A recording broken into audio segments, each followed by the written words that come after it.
Kia ora, I'm James. I'm the manager of the vet department here at Auckland Zoo. During your visit to the zoo, you can come and visit the vet hospital and see what we get up to. Come this way and we'll go and have a look.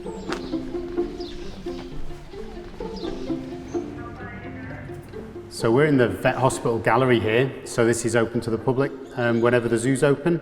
And we have procedures going on. So behind me is the main treatment room. We do procedures such as vet dentistry, sometimes x-rays and surgery. It gives a chance for members of the public to come and see what we do up close. And so you can see here in our main treatment room, we've got a procedure going on today. And so this is our female serval, Shani, who's having a root canal. So we've got a specialist, a veterinary dentist in doing the actual root canal procedure. And so now we're going to go through the back of house and we'll go and have a closer look at what's going on with Shani. About a year ago, Shani fractured her lower left canine and that exposed the living tissue inside the tooth. And so a year ago, that root canal was filled. Very similar procedure to what people have.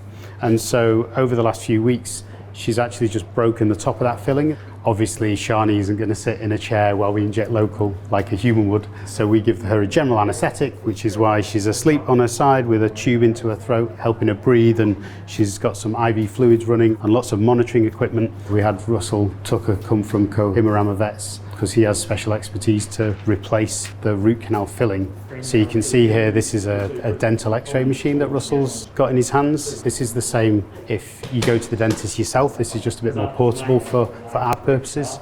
And you can see the little tiny dental plate inside Shani's mouth there. So you're all good with that too? I think we should as well. Hold on. So there's a lot of kit we have here to make sure our animals stay asleep and that they're safe.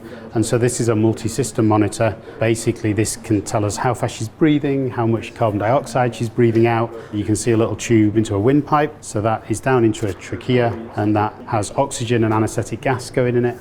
That allows her to breathe more easily through the procedure. And she's also got another little tube into her front leg, which is a catheter into her vein, and we've got her on some IV fluids. And so that keeps her hydrated, makes sure that the anaesthesia is as safe as possible for her.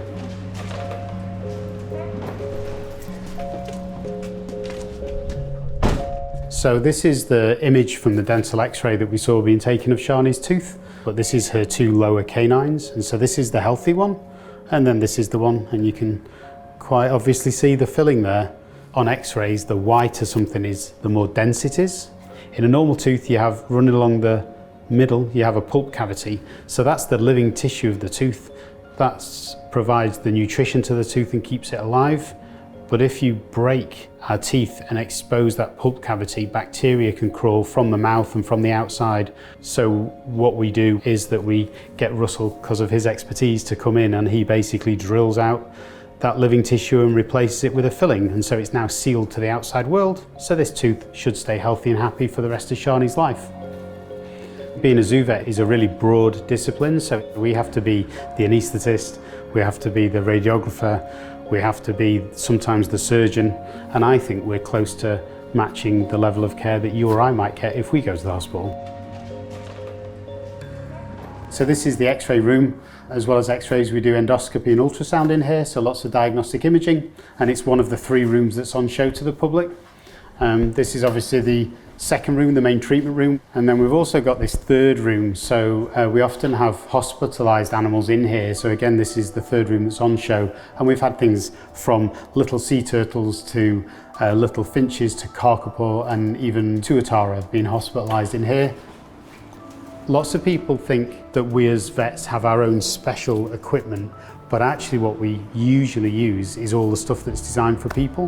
When we're, as humans, anaesthetised, the anaesthetists have tried and tested methods for keeping us warm. We know that we need to keep our patients warm, but how we do that is very different. For some species, we have to keep their hands and feet really warm, such as primates, and so we have little kiddie socks and bubble wrap. For other animals like the serval, we had a hot air blanket over them. And actually for some animals, such as rhinos on section, we often have shade structures that we can bring in and put over them once they're anaesthetised, and we sometimes have to slosh water over them to keep them cool. We have to really think outside the box to maintain the animals safely under anaesthesia.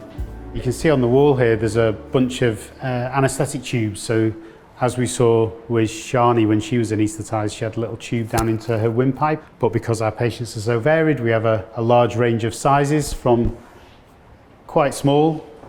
These are actually paediatric tubes, so these are what go into children.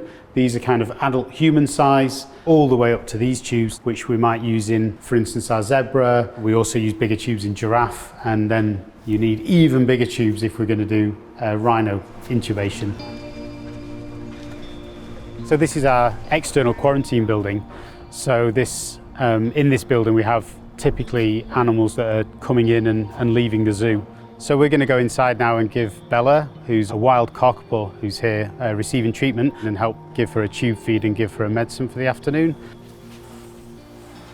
It's really important that we maintain high levels of hygiene and biosecurity for cockapoo. They live in very special places way down in the south of New Zealand, and down there aren't all the same types of diseases that we have up here in Auckland. And so whilst they're here in hospital, we have separate shoes, we have separate overalls that we wear, and we have a separate building. So cockapoo are a critically endangered native parrot species. There's slightly more than 200 alive currently. So Bella has something called cloacitis, so that means a lot of inflammation and scabs and infection around her bottom. And today we're going to go and give her a medication and give her some food.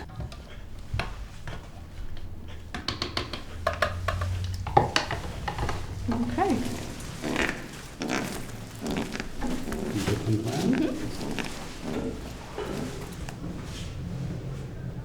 All these medicines together, we know from previous experience, makes cloacitis better.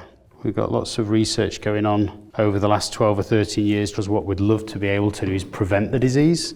So the medicine's in the tube, we've got her food in the syringe ready to go. We've got a little bit of lubrication on the outside of the tube, and this is her homemade gag by our lovely maintenance department. Hello, sweetie pie. So it always looks a bit strange if you've not seen this done before. Little gag in her mouth, a nice soft feeding tube, and that goes all the way to the crop, which is kind of in this area.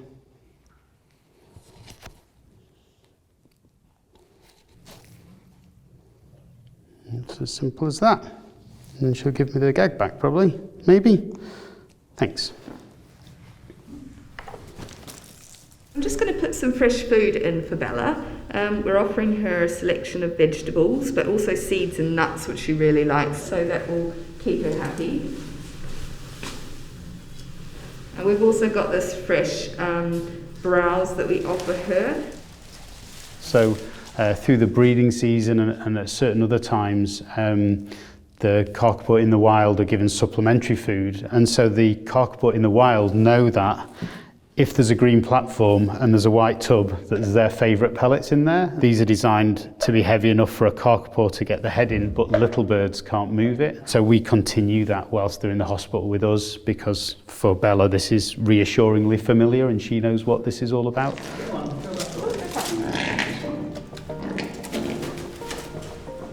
So the next job I've got to do is microchip some little green and golden bell frogs, which are frogs about this size. So we like to have each of our animals individually identifiable, and that's really important for ongoing care and things such as medical records, and to know who was sick last week and who's on treatment. Up until now we've not had a microchip small enough to go into these little frogs, and so we just need to put the needle under the frog's skin, press the plunger, which slides the chip into place, and then we'll take the needle out. A lot of people don't like being injected, but it is all over and done with real quick, and the major part of this procedure actually is being able to hold a frog safely, and that's why the experts are here to do that. So Nick's going to do the frog wrangling for us.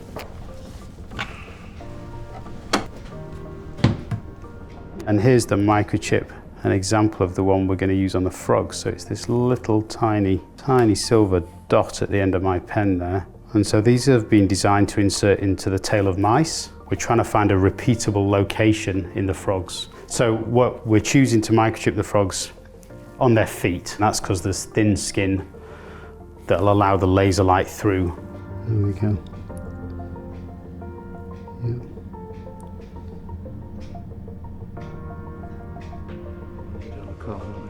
Yeah.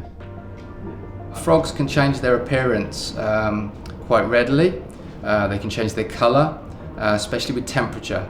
So by microchipping it, it'll have an ID number when we scan the microchip. It's only been done in one species of aquatic frog in Europe, so it's the first time being trialled in New Zealand, but it's a really big step.